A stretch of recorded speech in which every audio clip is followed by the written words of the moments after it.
Bueno, aquí tenemos a nuestra paciente llamada Pilar, a la cual vamos a hacer una correcta auscultación.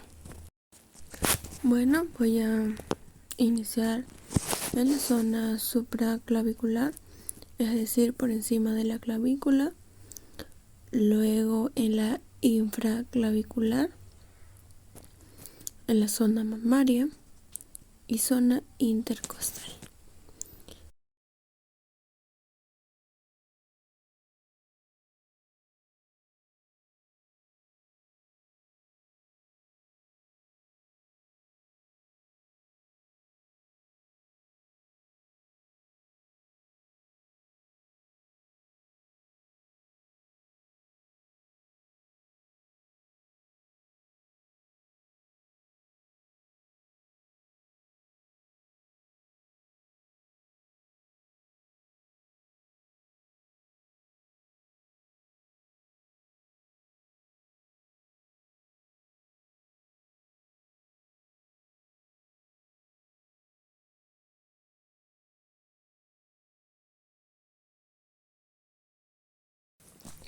Y ahora continuamos con lo que es la parte posterior, en la cual se encuentra la escápula.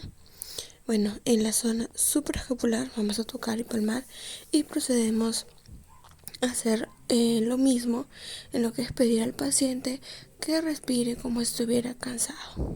Así lo haremos en todas estas zonas.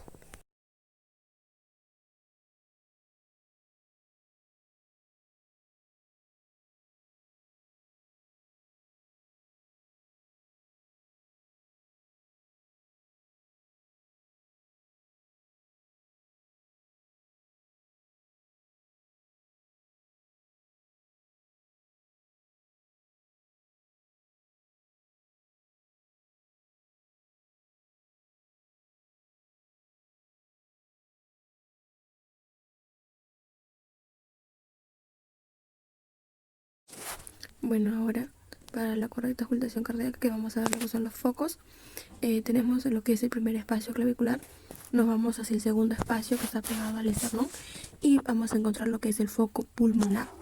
Del mismo lado lo paso al derecho y ahí está el foco aórtico. Luego tenemos el foco aórtico accesorio, que está más abajo del foco pulmonar, en el tercer espacio intercostal. Bueno, vamos a encontrar el foco tricúspide, que está en el cuarto espacio intercostal. Quinto espacio intercostal, línea media clavicular, está el foco mitral.